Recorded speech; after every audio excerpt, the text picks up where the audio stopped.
বসে মদ খাওয়া মাতালের মতো ঘুরতেছে বন জঙ্গলের জঙ্গলের জঙ্গলে মৌলার পিরিতে যে জন পাগল হইয়াছে রে খোদার পিরিতে যে জন পাগল হইয়াছে ও সে মদ খাওয়া মাতালের মতো।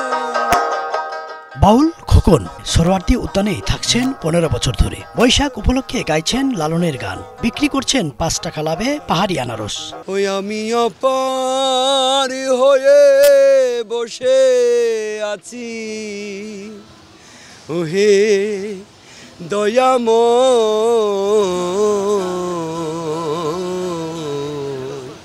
পারে লয়ে যাও আমার। ছোটবেলা থেকেই লালন সঙ্গীত করি, আর লালন নিয়ে গবেষণা আমি অনেকগুলো যন্ত্রও বানিয়েছি। তো সঙ্গীত নিয়ে ফকলুল যে গবেষণার পর আমি আমার যন্ত্রগুলো তৈরি করছি। ফলগুলা খুবই অতি সুস্বাদু, মিষ্টি, রসালো এবং খুব কম দামে, 20 টাকা পিস আনারস। সবাই খেয়ে সুন্দর আনন্দ, সবাই বলতেছে ভাই এত ভালো জিনিস আপনি কোত্থেকে আনলেন। এ যেন রাজধানীর বুকে এক টুকরো গ্রামীণ পরিবেশ। ব্যস্ত নগরীর মানুষ পহেলা বৈশাখ এলেই সাজে বাঙালির সাজে। নারী, পুরুষ, শিশু ও মধ্যবয়সী থেকে শুরু করে প্রায় সব বয়সী মানুষের পোশাকে থাকে গ্রামীণ ঐতিহ্য। নারীরা সাজে শাড়িতে, পুরুষের থাকে পাঞ্জাবি।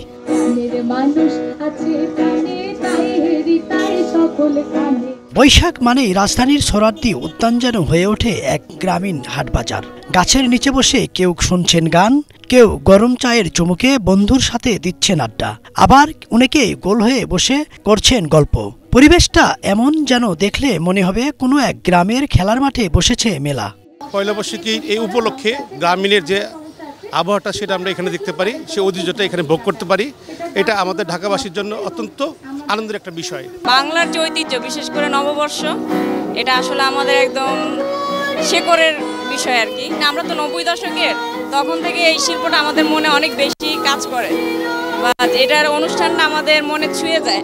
এখানে আমি আমার পরিবারকে নিয়ে মজা এগুলি করতে এসেছি, আমার অনেক ভালো লাগছে। নববর্ষ বাংলা সংস্কৃতির একটা অন্যতম একটা উদযাপনের একটা মাধ্যম। খুব ভালো লাগে, অসংখ্য মানুষজন থাকে আমাদের, এটা আনন্দ কাজ করে আর কি। আবার ভ্যান রিক্সার মতো বাহন থাকার পরেও উঠছেন পরিবার নিয়ে ঘোড়ার গাড়িতে। বৈশাখের আনন্দ উপভোগ করছেন এভাবেই। হ্যাঁ, এটা খুবই ভালো লাগছে। নতুন প্রজন্মকে, আমাদের ছোট বাচ্চাদেরকে ঘোড়ার গাড়ি সম্পর্কে যেন আমাদের ঐতিহ্য সম্পর্কে যেন ওরা জানতে পারে, দেখতে পারে, শিখতে পারে। ভালো লাগছে, অনেক মজা লাগে।